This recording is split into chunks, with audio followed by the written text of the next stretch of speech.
Hello friends, welcome you on वे4 UPSC और मैं हूं आपका दोस्त and host Ratnesh Kumar Giri. KBC का क्विज फॉर्मेट चल रहा है दोस्तों, जिसमें दो एपिसोड आप लोगों ने देखा। काफ़ी बेहतरीन सवालों के साथ वहां पर आपको दिया गया था, और एक बिल्कुल नए एपिसोड, फ्रेश एपिसोड के साथ फिर से नए 15 सवालों के साथ आपके साथ मैं जुड़ रहा हूँ। उम्मीद है आपको ये सेशन भी उतना ही अच्छा लगेगा और उससे भी बेहतरीन लगेगा। तो पिछली बार की तरह ही दो रिक्वेस्ट। सबसे पहले तो अगर मेहनत अच्छी लगी तो इसको ज़्यादा से ज़्यादा लोगों तक पहुंचाइए, प्यार दीजिए, सब्सक्राइब कीजिए, और पेड़ पौधा पर्यावरण इन सब का ध्यान जरूर रखिए। और इनसे भी बड़ी चीज़ कि ईमानदारी के साथ सभी सवालों के जवाब देते चलिएगा कमेंट सेक्शन में। और साथ ही साथ और भी अगर आपकी कोई इच्छा हो, कोई शिकायत हो, कोई सवाल हो, तो कमेंट बॉक्स में आप उन चीज़ों को भी लिखते चल सकते हैं। चलिए सेशन को स्टार्ट करते हैं। Let's start. पहले सवाल की ओर बढ़ेंगे दोस्तों, और आपका पहला सवाल देखिए। पहला सवाल बोल रहा है कि विच कॉन्स्टिट्यूशन अमेंडमेंट पंचायती राज गॉट इट्स कॉन्स्टिट्यूशनल वैल्यू। आपको पता होगा कि भारत में ना पंचायती राज और अर्बन लोकल बॉडीज यानी नगर निगम जैसी दो आपकी स्वायत्त संस्थाएं हैं, जो कि केंद्र सरकार और राज्य सरकार के बाद नीति निर्माण का काम करती है स्थानीय स्तर पे। तो है तो ये आपकी आज़ादी के समय से ही, लेकिन आपको बताना ये है कि इसको संवैधानिक दर्जा कब मिला था। तो 500 रुपये का ये सवाल है दोस्तों कि किस संविधान संशोधन के द्वारा पंचायती राज को संवैधानिक दर्जा मिला था। आपके ऑप्शन है 54वां संविधान संशोधन, 74वां संविधान संशोधन, 103वां संविधान संशोधन और 73वां संविधान संशोधन। ईमानदारी के साथ कमेंट सेक्शन में जवाब देते जाइएगा। और यहाँ पर मैं फिर से बता दूं कि जो पैसे हैं वो बिल्कुल सांकेतिक हैं, बस मजे करने के लिए है। साल का आज आखिरी दिन भी है दोस्तों, वर्किंग डे। कल तो ऐसे भी संडे फंडे है। चलिए आंसर की तरफ पढ़ते हैं। और देखिए आपके आंसर्स उम्मीद है सही हो चुके होंगे। तो आपके सही जवाब है यहाँ पर दोस्तों, अगर आप देखिए तो 73वां संविधान संशोधन। 73वां संविधान संशोधन दोस्तों, जो कि आप देखोगे 1992 में पास हुआ था, लेकिन इसको राष्ट्रपति से अनुमोदन मिला है 1993 में। इसीलिए 73वां संविधान संशोधन 1993 ये जो समय है जब इसको पंचायती राज को संवैधानिक दर्जा मिला है। और फिर इसका आप देखोगे तो संविधान के अनुच्छेद 243 में इसका वर्णन देखने को मिलेगा। चलिए 1000 रुपये के सांकेतिक सवाल के लिए बढ़ते हैं। सवाल सारे इंग्लिश में हैं और बहुत अच्छे हैं। फिर देखिए 1000 रुपये का सवाल दोस्तों आपका ये है कि which state of India are leading producer of crude oil. Bharat जो है अपने क्षमता का, अपनी आवश्यकताओं का 90 से 95% दूसरे देशों से खरीदता है। तेल, पेट्रोलियम की बात हो रही है, जिसमें पेट्रोल, डीजल, केरोसिन सारी चीज़ आती है। लेकिन भारत में भी कुछ कुछ जगह पे पेट्रोलियम का निष्कासन होता है, कच्चे तेल का निष्कासन होता है। तो आपको बताना है कि भारत का वो कौन सा राज्य है जो सबसे ज़्यादा तेल का उत्पादन करता है, सबसे ज़्यादा तेल निकालता है। आपके ऑप्शन है असम, महाराष्ट्र, राजस्थान और गुजरात। कमेंट सेक्शन में जवाब देते चलिए। चलिए उम्मीद है आपने अपने जवाब दर्ज कर लिए होंगे। कौन सा राज्य भारत में सबसे ज़्यादा तेल का उत्पादन करता है। भंडार की बात नहीं पूछी जा रही है दोस्तों, इस चीज़ को ध्यान रखिएगा।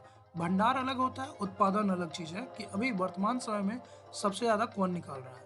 असम, महाराष्ट्र, राजस्थान, गुजरात। चलिए आंसर की तरफ बढ़ते हैं। आपका सही जवाब है दोस्तों राजस्थान। राजस्थान वो राज्य है जो कि भारत में सबसे ज़्यादा तेल का उत्पादन करता है। और यहाँ पर अगर आप देखोगे तो असम जो है वहाँ पर सबसे ज़्यादा आपको तेल के भंडार देखने को मिल जाएंगे।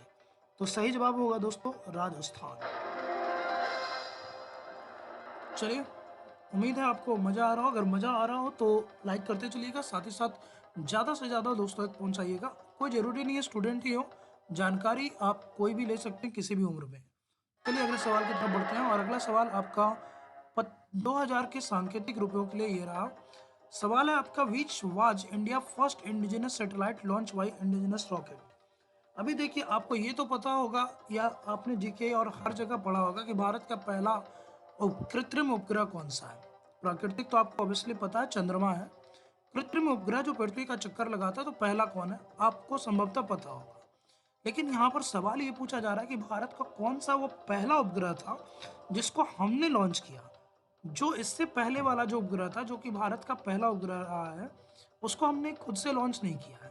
तो सवाल आपको पूछ रहा है कि भारत का कौन सा पहला स्वदेश निर्मित उपग्रह है जिसको हमने अपने ही रॉकेट से लॉन्च किया है, यानी खुद ही बनाया और खुद ही भेजा है। इसके पहले वाले को हमने रूस की सहायता से या फ्रेंच की सहायता से भेजा था। तो सही जवाब आपको इसका बताना है कि कौन सा वो पहला उपग्रह था भारत का जिसको हमने बनाया भी खुद और भेजा भी खुद है।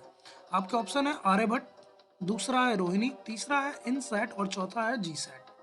फिर से सुन लीजिए option, Aryabhata, Rohini, INSAT, GSAT. चलिए आंसर की तरफ बढ़ते हैं और आपका सही जवाब है दोस्तों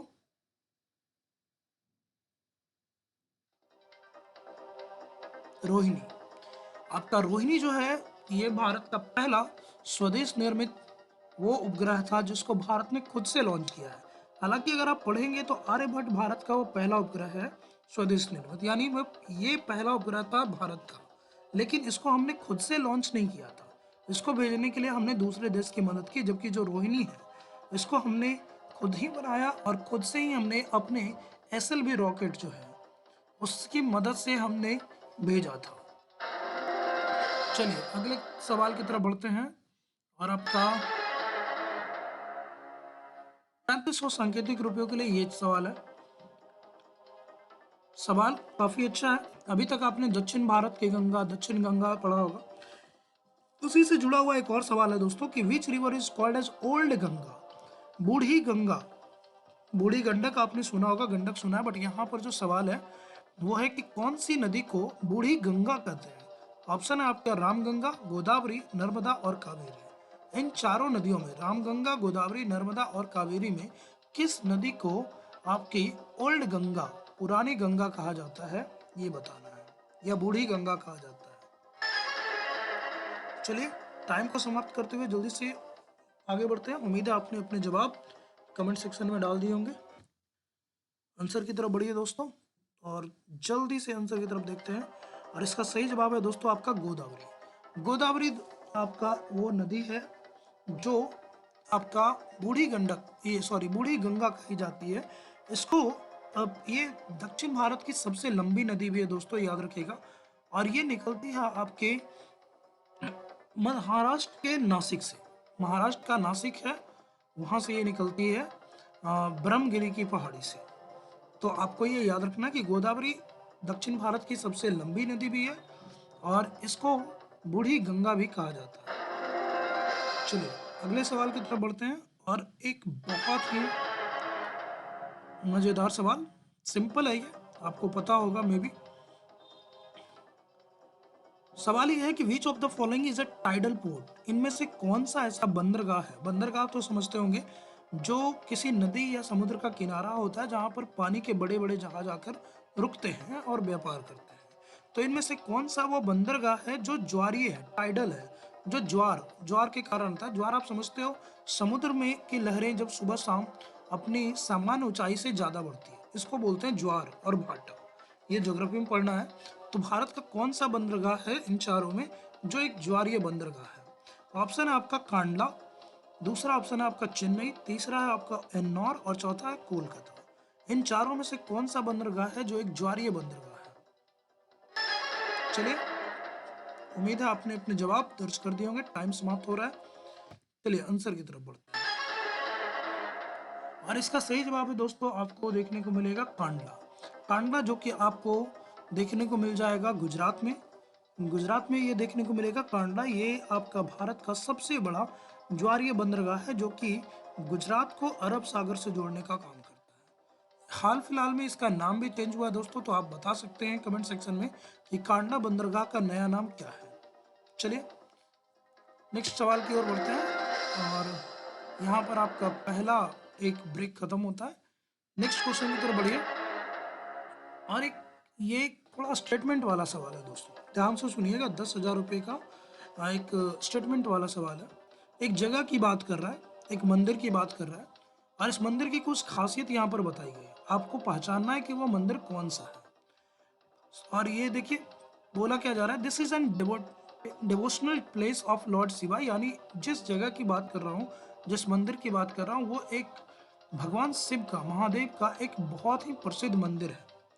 ठीक है, पहला तो आपको ये पता चल गया कि जिस मंदिर की बात हो रही है भगवान शिव का है। दूसरा, a holy peninsular river originate near the temple. इस मंदिर के पास से कुछ दूरी से ही दक्षिण भारत की एक बड़ी नदी निकलती है, जो कि दक्षिण भारत के ब्रह्मगिरी पहाड़ी से मिलती है। आपको अभी पिछले सवाल में ही हमने बताया था कि यहाँ से गोदावरी गोदावरी निकलती है ब्रह्मगिरी पहाड़ी से, महाराष्ट्र से। और ये बोला जा रहा है कि this temple belong to western Ghat in Maharashtra. यानी आपको मैं सिंपल कर दूं कि ये जो मंदिर जिसके बारे में आपको बताना है, ये पहले तो महाराष्ट्र में है। दूसरा, यहाँ पर ब्रह्मगिरी की पहाड़ी है जिससे गोदावरी, दक्षिण भारत की एक बहुत बड़ी है गोदावरी नदी जो है वो निकलती है। और साथ ही साथ ये जो मंदिर है ये भगवान शिव से जुड़ा हुआ है। तो आपको बताना है कि ये चारों में से कौन सा ऐसा मंदिर है जो इन सभी विशेषताओं के साथ है। पहला ऑप्शन आपका त्र्यंबकेश्वर, दूसरा है आपका रामेश्वर, तीसरा है महाकालेश्वर और चौथा है त्र्यंबकेश्वर, रामेश्वर, महाकालेश्वर और नागेश्वर। इन चारों में कौन सा ऐसा मंदिर है जो इन सभी खूबियों से लैस है? हालांकि मैं आपको बता दूं कि ये चारों के चारों मंदिर ही भगवान शिव को ही समर्पित है। यानी ये चारों के चारों जो भगवान शिव के 12 ज्योतिर्लिंग है उन्हीं में से चुने गए हैं।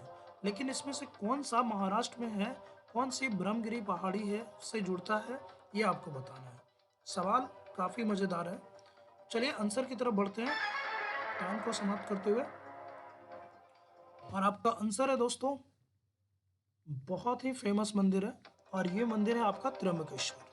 त्र्यंबकेश्वर जो कि महाराष्ट्र के नासिक जिले में आपको देखने को मिलेगा, त्र्यंबकेश्वर नामक स्थान पे।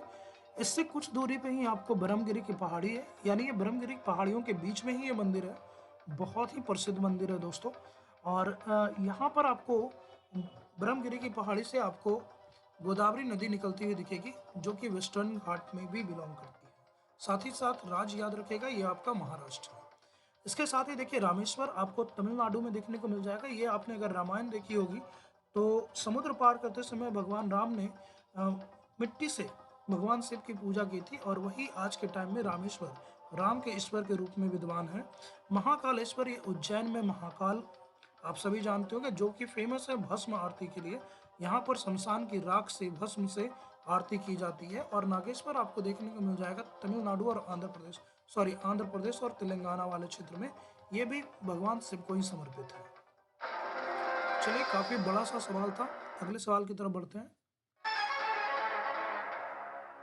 ये एक सिंपल सवाल है दोस्तों। सवाल ये है आपका कि which of the following is known as dry ice. इनमें से कौन सा है जिसको हम शुष्क बर्फ कहते हैं? सिंपल है, आपके केमिस्ट्री का सवाल है, काफी बार पूछा भी जाता है। तो आपका ऑप्शन है सॉलिड कार्बन डाइऑक्साइड, शुष्क यानी ठोस कार्बन डाइऑक्साइड। दूसरा है आपका ठोस नाइट्रस ऑक्साइड। तीसरा है आपका लिक्विड नाइट्रोजन यानी द्रवित नाइट्रोजन। और चौथा आपका लिक्विड ऑक्सीजन। इन चारों में से कौन सा ऐसा चीज है जिसे शुष्क बर्फ भी कहा जाता है? सिंपल एकेडमिक लेवल का सवाल है जो कि काफी बार कंपटीशन में पूछे जाते हैं। Dry ice. उम्मीद है आपने अपने जवाब दर्ज कर दिए होंगे। चलिए आंसर की तरफ बढ़ते हैं और इसका सही जवाब होगा दोस्तों आपका शुष्क यानी ठोस कार्बन डाइऑक्साइड। ठोस कार्बन डाइऑक्साइड वो पदार्थ है जिसको शुष्क बर्फ के रूप में जाना जाता है। तो याद रखिएगा इस चीज को, बहुत बार पूछ लिया जाता है। चलिए अगले सवाल की तरफ बढ़ते हैं। अगला सवाल 25,000 के सांकेतिक रुपयों के लिए और ये एक फैक्चुअल सवाल है। आपने संभवतः 7 क्लास में पढ़ा होगा, क्योंकि 7 में पाचन तंत्र पढ़ना है, वहाँ से ये सवाल है कि what is the dental formula of a healthy adult man. एक वयस्क मनुष्य की बात कर रहा है कि जो 18 जिसकी उम्र जो है 18 साल से ऊपर है। तो एक स्वस्थ 18 साल से ऊपर यानी वयस्क मनुष्यों का जो डेंटल फॉर्मूला है, दांत सूत्र है, वो क्या है? यानी उसके पास कुल 32 दांत होते हैं दोस्तों। तो ये 32 दांत 4 अलग अलग प्रकार के दांत से मिलकर बने होते हैं। तो आपको बताना कि उनका डेंटल फॉर्मूला क्या है, वो किस हिसाब से विभक्त है, कौन कौन से दांत कितने हैं। आपका ऑप्शन है 2 1 2 3, फिर दूसरा ऑप्शन है 2 2 1 3, तीसरा है 2 3 1 2, फिर आपका 3 1 2 2। आपको सही जवाब बताना है कि दांत सूत्र क्या है। ये इजी है बट काफी एक फैक्चुअल सवाल है। दांत सूत्र, एक वयस्क मनुष्य का दांत सूत्र। साथ ही साथ आप कमेंट सेक्शन में ये भी बताते चलें कि नवजात बच्चों में जो दूध के दांत आते हैं वो कितने आते हैं, यानी दूध के दांत की संख्या कितनी होती है वो भी बताते चलना है। चलिए आंसर की तरफ बढ़ते हैं। सही जवाब है आपका दोस्तों 2123। यहाँ पर दो आपको देखने को मिलेंगे कृंतक, फिर आपका एक होगा रत्नक, फिर होंगे आपके अग्रचवर्णक और चवर्णक, जिसको इंग्लिश में बोलते हैं इंसीजर, केनाइन, प्रीमोलर, मोलर। ये आपके दांत के सूत्र हैं। ये टोटल आपको 8 देखने को मिलेंगे, 2 1 3 2 5 3 8। ये 8 एक साइड में, 8 दूसरे साइड में, फिर नीचे 8 इस साइड में और फिर 8 इस साइड में। इस तरह से मनुष्य के जो समस्त दांत हैं उसको 4 भागों में बांटा जाता है। कभी भी आप जब डेंटिस्ट के पास जाएंगे तो वो इसी ढंग से एक चौकोर बना करके उसमें वो जिस दांत की में प्रॉब्लम होती है उस दांत को इंगित करता है। तो ये डेंटल फॉर्मूला है, इजी है बट याद रखिएगा। चलो नेक्स्ट सवाल की तरफ बढ़ते हैं और फिर से एक नॉट वाला सवाल है दोस्तों, ध्यान से, नॉट नहीं लगा हुआ है। देखिए यहाँ पर एक चीज पूछ रहा है कि हु आर नॉट करेक्ट, यहाँ एक्चुअली व्हाट होता बट कोई नहीं, what who are not correct about the iron और स्टील इंडस्ट्री, यानी जो इस्पात उद्योग है, स्टील उद्योग है, उसके बारे में इनमें से कौन सा सही नहीं है, ये बताना है। कौन सा चीज जो बोला जा रहा है वो सही नहीं है। पहला लाइन बोला जा रहा है कि it is regarded as mother of all industry, यानी जो स्टील उद्योग है, जो इस्पात उद्योग है, उसको सभी उद्योगों की माँ, जननी बोला जाता है उसके महत्व के कारण। क्या ये सही है? दूसरा बोला जा रहा है Bokaro steel plant where setup by Jamsetji Tata in 1907। Bokaro इस्पात संयंत्र की स्थापना जमशेदजी टाटा के द्वारा 1907 ईस्वी में की गई थी। क्या ये सही है? फिर तीसरा है India is the second largest producer of iron और स्टील आफ्टर चाइना। भारत जो है स्टील के उत्पादन के मामले में चीन के बाद दूसरे नंबर पे आता है। क्या ये सही है? या नन ऑफ दीज, इनमें से कोई नहीं, यानी इनमें से कोई नहीं गलत है। आपको इसमें गलत सेंटेंस चुनना है दोस्तों कि कौन सा सेंटेंस है जो गलत है। फिर से सुनिए, इस्पात संयंत्र के बारे में कौन सा सही नहीं है।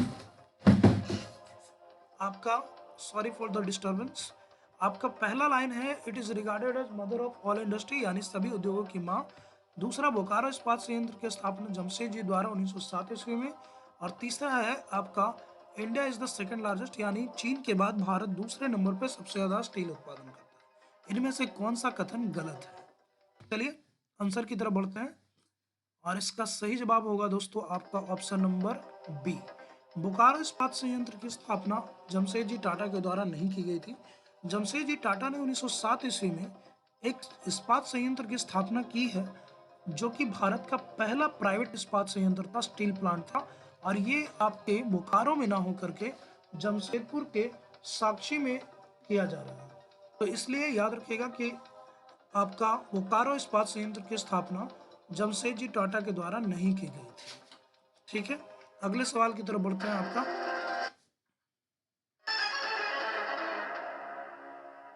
विच of the following railway station has longest platform, ये भी आपका एक जीके से जुड़ा हुआ सवाल है कि भारत में वर्तमान समय में सबसे ज्यादा लंबाई का जो प्लेटफॉर्म है, प्लेटफॉर्म की संख्या नहीं पूछी गई है, सबसे लंबी प्लेटफॉर्म जिस पर ट्रेन आकर रुकती है, तो सबसे लंबी प्लेटफॉर्म किस स्टेशन की है भारत में, ये बताना है। तो देखिए यहाँ पर पहला आपका ऑप्शन है श्री सिद्धारूढ़ा स्वामी जी हुबली जंक्शन जो कि कर्नाटक में है। दूसरा सियालदह रेलवे स्टेशन जो कि आपका पश्चिम बंगाल में देखने को मिलेगा। गोरखपुर रेलवे स्टेशन जो कि आपका यूपी में देखने को मिलेगा। कोल्लम जंक्शन जो कि आपका केरला में देखने को मिलेगा। इन चारों में से वो कौन सा रेलवे स्टेशन और जंक्शन है जिसकी प्लेटफॉर्म की लंबाई सबसे लंबी है, आपको ये बताना है। चलिए इस प्रकार से समय को समाप्त करते हुए आगे बढ़ते हैं और आपके सही जवाब है दोस्तों वर्तमान समय में श्री सिद्धारूढ़ा स्वामी हुबली जंक्शन। ये आपका कर्नाटक के हुबली में है दोस्तों और ये वर्तमान समय में भारत का सबसे लंबा प्लेटफॉर्म वाला सबसे लंबाई वाला प्लेटफॉर्म वाला स्टेशन है दोस्तों। इससे पहले अगर आप देखिएगा तो गोरखपुर वो स्टेशन था जिसके प्लेटफॉर्म की लंबाई सबसे ज़्यादा थी। उससे पहले अगर आप देखोगे तो खड़गपुर जो रेलवे स्टेशन है उसके प्लेटफॉर्म की लंबाई सबसे ज़्यादा थी। तो याद रखिएगा आपका वर्तमान समय में सिद्धारूढ़ा स्वामी जी हुबली जंक्शन ये सबसे ज़्यादा लंबाई वाला प्लेटफॉर्म वाला आपका रेलवे स्टेशन है। चलिए नेक्स्ट सवाल की तरफ बढ़ते हैं। सेशन आपका इंटरेस्टिंग लग रहा हो तो साथ ही साथ शेयर करते चलेंगे, काफ़ी नॉलेजेबल और अलग ढंग के सवाल है और अपडेटेड सवाल भी हैं दोस्तों, जिससे आपके कंपटीशन में भी सवाल बन सकते हैं, साथ ही साथ आप इसको स्टडी में भी यूज कर सकते हैं क्यूज वगैरह में। और वैसे दोस्त जो एग्ज़ाम की तैयारी करते हैं उनके लिए भी ये फैक्चुअल सवाल है। सवाल है आपका, which state will teach Bhagwat Gita Gita to class 6 to 12 student as per new education policy. सवाल को मैं सिंपल कर दूं कि नई आपकी जो शिक्षा नीति है, आपको सभी को पता होगा कि 2020 में आपकी नई शिक्षा नीति आई है, तो जो कि 2026 से लागू होगी दोस्तों, अभी ऑलरेडी लागू नहीं है, 2025-26 से इसको पूरे देश में लागू किया जाएगा। तो भारत का वह कौन सा राज्य है जो नई शिक्षा नीति के तहत अपने 6 से 12वीं क्लास तक के सभी बच्चों को भगवत गीता की शिक्षा देगा, यानी भगवत गीता को पढ़ाएगा? आपके ऑप्शन है गुजरात, हरियाणा, उत्तर प्रदेश, उत्तराखंड। इन चारों राज्यों में से कौन सा राज्य है जिसने क्लास 6 से 12वीं तक के पाठ्य पुस्तकों में, किताबों में भगवत गीता को यहाँ पर जोड़ने का निर्णय लिया, पढ़ाने का निर्णय लिया है? काफी इंटरेस्टिंग है। चलिए समय को समाप्त करते हैं और आंसर की तरफ बढ़ते हैं। उम्मीद है आपने अपने जवाब कमेंट सेक्शन में बिल्कुल ईमानदारी से देते चलना है दोस्तों। चलिए आपका सही जवाब है गुजरात। गुजरात आपका पश्चिम भारत का एक बड़ा राज्य है दोस्तों, विकास के मामले में काफ़ी उन्नत है। तो और मोदी जी भारत के प्रधानमंत्री बनने से पहले गुजरात के ही मुख्यमंत्री थे। गुजरात ने यह निर्णय लिया है कि वो नई शिक्षा नीति के तहत अपने 6 से 12वीं क्लास तक के सभी बच्चे को भगवत गीता की शिक्षा देगा। तो ये याद रखेगा। साथ ही साथ आप याद रखेगा कि बहुत सारे ऐसे राज्य हैं जो रामायण की भी शिक्षा देने पे बात चली है। इसके अलावा एक और फैक्चुअल चीज़ आपको मैं बता दूं, जो एग्ज़ाम की तैयारी करते हैं ऐसे दोस्तों के लिए, कि अभी एक सवाल पूछा गया था आपके एग्ज़ाम्स में कि जो एनसीईआरटी की पुस्तक है उसमें से, इतिहास की पुस्तक में से किस शासक के काल को हटा दिया गया है? तो आप याद रखिएगा कि आजकल ये भी चीज़ें हो रही है कि मुगल एरा, खास तौर पे जो औरंगजेब का जो शासनकाल है, उसको एनसीईआरटी ने अपने पाठ्य पुस्तकों से हटा दिया है। अब हम लोग जो है वापस से अपनी संस्कृति को अपने पाठ्य पुस्तकों में समाहित कर रहे हैं, ताकि भारत के जन जन को, लोगों को अपनी संस्कृति की पहचान ज़्यादा अच्छे से हो सके। फिलहाल इस सवाल का जवाब है आपका गुजरात। गुजरात 6 से 12 तक के बच्चों को भगवत गीता का पाठ कराएगा। अब एक आपका इंटरेस्टिंग सवाल और आपको पूछता चलूं कि आपको बताना कि भगवत गीता जो है उसमें कितने पर्व हैं, यानी वहाँ पर उसको चैप्टर्स को पर्व में बांटा गया है। तो आप बता सकते हैं कमेंट सेक्शन में कि भगवत गीता को कुल कितने पर्व में बांटा गया है। चलिए अगले सवाल की तरफ बढ़ते हैं और आपका अगला सवाल है आपका 3 लाख के सांकेतिक रुपयों के लिए। विच of the following is not a kharif crops? Simple सवाल है, इनमें से कौन सा खरीफ फसल नहीं है? खरीफ फसल की विशेषता अगर आपको पता है तो आप आसानी से छांट पाएंगे कि वैसे फसल आपको पता होगा, मैं यहाँ हिंट नहीं करूँगा, कि खरीफ फसल मौसम के हिसाब से फसलों को 3 आधार पे बांटा जाता है, खरीफ, रबी और जायद, जिसको गर्मा भी बोलते हैं। व्यापारिक महत्व के हिसाब से उसको कई प्रकार में बांटते हैं, खाद्यान्न, पेय, कैश क्रॉप, नकदी, बागवानी, व्यापारिक। बट यहाँ पर बताना है मौसम के हिसाब से खरीफ क्रॉप पूछा है कि इनमें से कौन सा खरीफ फसल नहीं है। आपके ऑप्शन है मेज यानी मक्का, दूसरा है जूट, तीसरा है पैडी और चौथा है वीट। इन चारों में से कौन सा खरीफ फसल नहीं है? जो नहीं है उसको चुनना है दोस्तों। इसमें से 3 आपका खरीफ फसल है, चौथा आपका खरीफ फसल नहीं है। तो आपको अपने जवाब दर्ज करने हैं। चलिए आंसर की तरफ बढ़ते हैं।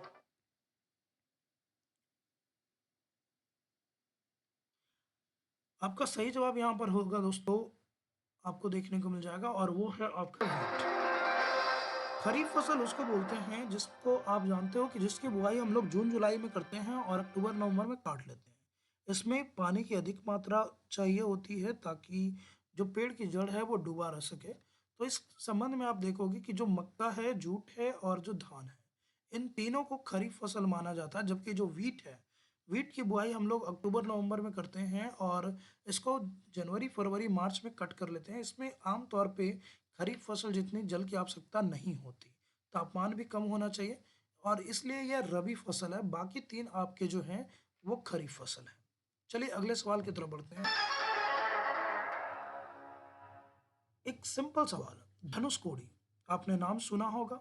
बहुत ही एक मनमोहक जगह है दोस्तों, जहां पर आपको दो अलग अलग समुद्र देखने को मिल जाएंगे और बीच से एक संकरा रास्ता। धनुषकोडी जो धनुष के आकार की है, जहां से भगवान राम ने भारत को छोड़ करके श्रीलंका की तरफ प्रस्थान किया था। तो आपको बताना है कि जो धनुषकोडी है is the last land, Bharat का अंतिम छोर है दोस्तों। ये किन दो जल के जल के आपके कह सकते हो कि जल चीज स्थल के बीच में, यानी कौन सा, सिंपल मैं कर दूं कि कौन सी दो वाटर बॉडीज के बीच में है, जल वाले चीज़ों के बीच में है। मैं यहाँ पर थोड़ा फंस गया था। तो आपको बताना है, पहला ऑप्शन है आपका गल्फ ऑफ मन्नार यानी मन्नार की खाड़ी और पाक स्ट्रेट, पाक जल संधि। दूसरा आपका बंगाल की खाड़ी और हिंद महासागर। तीसरा ऑप्शन आपका हिंद महासागर और अंडमान सागर। और चौथा आपका अंडमान सागर, अरब सागर और पाक स्ट्रेट। फिर से सुन लीजिए, धनुषकोडी जो भारत का अंतिम छोर है, ये किन दो जल के आपके स्थानों के बीच में है, यानी कौन से दो जल से भरे हुए स्थानों के बीच में है, वाटर बॉडीज के बीच में है। पहला आपका मन्नार की खाड़ी और पाक स्ट्रेट, दूसरा आपका बंगाल की खाड़ी और हिंद महासागर, तीसरा हिंद महासागर और अंडमान सागर, और चौथा आपका पाक स्ट्रेट और अरब सागर। आपके जवाब की यहाँ प्रतीक्षा है दोस्तों, जल्दी से कमेंट सेक्शन में टाइप कीजिएगा। आज थोड़ा तबीयत खराब होने के कारण मैं बार बार थोड़ा फंस जा रहा हूँ, कोई बात नहीं, अगली बार से थोड़ा इसमें सुधार कर सकते हैं। चलिए आपने अपने जवाब दर्ज कर लिए होंगे, आगे बढ़ते हैं। इसका सही जवाब है दोस्तों आपका गल्फ ऑफ मन्नार और पाक स्ट्रेट। जो धनुषकोडी है वो आपका बंगाल की खाड़ी को मेनली हिंद महासागर से जोड़ने का काम करता है, लेकिन डायरेक्टली ये इसको नहीं जोड़ता है। यहाँ पर दो छोटे छोटे वाटर बॉडीज हैं जो आपका इसको जोड़ते हैं धनुषकोडी को, और ये है आपका मन्नार की खाड़ी और पाक जल संधि। तो सही जवाब है आपका मन्नार की खाड़ी और पाक जल संधि, जिसके बीच में एक संकरा रास्ता आपको धनुषकोडी देखने को मिल जाएगा। इसी धनुषकोडी के बाद से आपको राम सेतु शुरू होता है, जो कि भारत को श्रीलंका से जोड़ने का काम करता है। चलिए अगले सवाल की तरफ बढ़ते हैं। और कहीं कहीं जहाँ पर आपको ये ऑप्शन ना दिया रहे, वहाँ आप इस ऑप्शन के साथ जाएंगे। अगर आपका गल्फ ऑफ मन्नार पाक स्ट्रेट ना दिया हो, तो फिर आप Bay of Bengal and Indian Ocean के साथ जाएंगे। चलिए अगले सवाल की तरफ बढ़ते हैं। दूसरा अंतिम सवाल है दोस्तों, सेकंड लास्ट सवाल, 7.5 लाख सांकेतिक रुपयों के लिए। और ये बायोलॉजी का सवाल है कि which of the pancreatic cell produce insulin hormone. Simple है कि इनमें से कौन सा, अग्नाशय का कौन सा जो सेल है जो इंसुलिन हार्मोन को स्रावित करता है।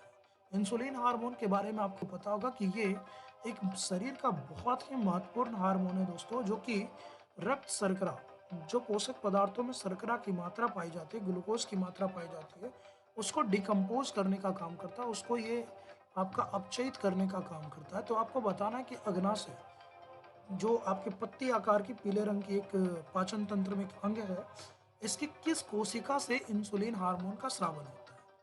और अगर किसी व्यक्ति को मधुमेह रोग हो, यानी शुगर हो, डायबिटीज हो, तो उसको इंजेक्शन और दवा के रूप में इसी इंसुलिन को दिया जाता है, ताकि उसका बॉडी जो है वो रक्त शर्करा को कंट्रोल कर सके। आपका ऑप्शन है बीटा सेल, दूसरा है टी सेल्स, तीसरा है अल्फा सेल्स, और चौथा है नन ऑफ दी अबव, इनमें से कोई नहीं। उम्मीद है आपने अपने जवाब दर्ज कर दिए होंगे। चलिए आगे बढ़ते हैं आंसर की तरफ। बिल्कुल ईमानदारी से जवाब देते जाइएगा, और सेशन अच्छा लगे तो ज़्यादा से ज़्यादा लोगों तक पहुंचाइए जरूर। साथ ही साथ चैनल को मोटिवेट करने के लिए अपनी थोड़ी सब्सक्राइबर्स की संख्या भी बढ़ा लेते चलिए। चलिए तो सही जवाब आपको देखने को मिल जाएगा अल्फा नहीं है दोस्तों, इसका सही जवाब है बीटा सेल्स। आपका अग्नाशय की जो बीटा कोशिका है, इस बीटा कोशिका से आपको देखने को मिल जाएगा कि इंसुलिन हार्मोन निकलता है, और इसी इंसुलिन हार्मोन के कारण ही आपका जो शुगर लेवल है कंट्रोल रहता है। एक स्वस्थ मनुष्य का जो शुगर है वो भोजन करने से पहले 80 से 100 के बीच होना चाहिए। 80 से नीचे भी अगर जाता है तो फिर आपके लिए नुकसानदेह है। इसीलिए अगर आप देखते हो कि जब आप फास्टिंग करते हो, व्रत रखते हो, तो उस दिन चक्कर बहुत ज़्यादा आता है, क्योंकि शुगर लेवल डाउन हो जाता है। जब भी आप उपवास तोड़ते हो तो सबसे पहले आपको शरबत जैसी चीज़ों को पीने के लिए बोला जाता है, ताकि आपकी शुगर लेवल को मेंटेन किया जा सके। लेकिन खाना खाने के बाद इसकी जो मात्रा है एक स्वस्थ मनुष्य में 140 के आसपास या उससे कम होनी चाहिए। अगर ये 180 से ऊपर चला जाए तो फिर इसको डायबिटीज़ मान करके फिर उसके उपचार करवाना चाहिए। तो याद रखिएगा 80 से नीचे नहीं होना चाहिए, 180 से ऊपर नहीं होना चाहिए। चलिए आखिरी सवाल की तरफ बढ़ते हैं और आपका लास्ट सवाल है फिर से मिशन मिशन मिशन। हम लोग भी एक मिशन पे हैं दोस्तों कि ज़्यादा से ज़्यादा लोगों तक इसको पहुंचाइए और अच्छे अच्छे कंटेंट मैं भी आपके लिए लाऊं। फिलहाल इस आखिरी सवाल की तरफ चलते हैं। मिशन गगनयान। गगनयान अभी तक आपने मिशन समुद्रयान कर लिया, मिशन दक्ष कर लिया। अब आपको बताना कि मिशन गगनयान क्या है, नाम से भी आपको पता चल जाएगा। तो आपके ऑप्शन हैं ह्यूमन मिशन टू स्पेस, यानी इसमें जो है भारत जो है अंतरिक्ष में कुछ लोगों को भेजेगा। दूसरा है रोबोटिक मिशन टू स्पेस, यानी दूसरा ऑप्शन बोल रहा है कि नहीं, इंसान को नहीं, किसी रोबोट को हम भेजेंगे। और ऐसा ही एक रोबोट भारत ने बनाया है जिसका नाम है व्योममित्र। तो इसमें यह बोला जा रहा है कि सिर्फ रोबोट जाएगा, इंसान नहीं जाएगा। ठीक है। और तीसरा बोल रहा है कि सेटअप अ स्पेस स्टेशन। जैसे हम लोग गाड़ियों को रुकने के लिए धरती पर स्टेशन बनाते हैं, वैसे ही अंतरिक्ष में भी स्टेशन है जहाँ पर हम अपने रॉकेट को रोकते हैं। ठीक है, ताकि वहाँ पर हम शोध कर सकें या फिर वहाँ से आगे भी जा सकें। वर्तमान समय में अगर आप देखोगे तो दो स्पेस स्टेशन आपको देखने को मिल जाएंगे। एक है आपका इंटरनेशनल स्पेस स्टेशन ISS, जो कि अमेरिका समेत बहुत सारे देश हैं उसमें। और दूसरा आपको देखने को मिल जाएगा चीन का एक अपना स्पेस स्टेशन है, बाइडू करके। आई थिंक बाइडू, मैं नाम कंफ्यूज हो रहा हूँ, बाइडू नहीं है, कुछ और है। बट चीन का भी अपना एक है और एक आपका इंटरनेशनल स्पेस स्टेशन है। तो आपको बताना है कि मिशन गगनयान इनमें से किससे जुड़ा हुआ है, अंतरिक्ष में आदमी को भेजने से, अंतरिक्ष में सिर्फ रोबोट को भेजने से, या अंतरिक्ष में स्पेस स्टेशन बनाने से। आप अपने जवाब जल्दी से दर्ज कीजिए। और ये आखिरी सवाल है दोस्तों। उम्मीद है अगली बार जब आपको एपिसोड 4 आए तो और भी तगड़े सवालों के साथ हम लोग मिलेंगे। ये सभी सवाल आपके नॉलेज को तो बढ़ाएंगे, आपके एकेडमिक लेवल को भी बढ़ाएंगे, साथ ही साथ आने वाले एग्जाम में भी आपके लिए बहुत ही फायदेमंद है। मिशन गगनयान। चलिए समय को समाप्त करते हैं और अब चलते हैं आंसर की ओर। इन तीनों में से कोई नहीं है दोस्तों, सही जवाब है आपका ये ह्यूमन मिशन टू स्पेस। आपको पता होगा कि मिशन गगनयान इसरो, भारत की जो अंतरिक्ष एजेंसी है, इसके द्वारा भेजा जाने वाला एक मिशन है। और इसमें हम लोग 3 वैज्ञानिकों को, वास्तव में वो वैज्ञानिक नहीं है, वो एयरफोर्स के सबसे टॉप क्वालिटी के 3 पायलट हैं जिनको हमने अभी रूस और फ्रांस में ट्रेनिंग दी है। और उनके साथ एक रोबोट जिसका नाम है व्योममित्र। जो एग्ज़ाम देने वाले दोस्त हैं वो इस नाम को याद रखिएगा, व्योममित्र। एक रोबोट है, हाफ रोबोट है दोस्तों, क्योंकि उसका पैर नहीं है, लेकिन दिमागी तौर पे बहुत ही सशक्त है, हर तरह की सुविधाओं से लैस। तो भारत जो है 3 एयरफोर्स के पायलट और एक व्योमित्र रोबोट, इन चारों को अंतरिक्ष में भेजेगा और लगभग 3 दिनों के बाद उनको वापस धरती पे उतारेगा। ये भारत का अंतरिक्ष में जाने वाला पहला अंतरिक्ष मिशन है।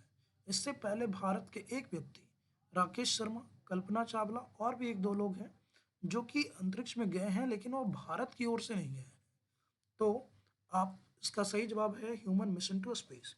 अब जल्दी से आप कमेंट सेक्शन में ये बताइएगा कि जो राकेश शर्मा हैं, भारत के पहले व्यक्ति जो अंतरिक्ष में गए थे, वो किस देश की सहायता से अंतरिक्ष में गए थे।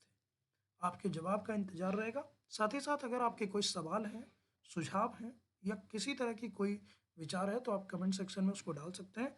ज़्यादा से ज़्यादा लोगों तक इसको पहुंचा सकते हैं और चैनल को ज़्यादा से ज़्यादा प्यार दीजिए दोस्तों। Thank you so much. और इसी ढंग से चैनल को कंटिन्यू कीजिएगा। सेशन अच्छा लगा हो तो लाइक और शेयर ज़्यादा से ज़्यादा फिर से। और पर्यावरण का ज़रूर ध्यान रखिएगा दोस्तों, इससे भी इम्पोर्टेंट है, क्योंकि वो हम सबसे ज़्यादा इम्पोर्टेंट है पर्यावरण। तो कम धुएं जलाएं। अभी आप देख रहे हो फॉग काफ़ी हो रखा है, आसपास जो है गरीब लोगों की मदद करें। और ख़ास तौर पे ऐसे दोस्त जो अभी आग तापने के शौकीन हैं, वो ये ध्यान रखें कि किसी का घर, किसी का खेत, किसी के खलिहान को नुकसान ना पहुंचे। Thank you so much. जय हिंद।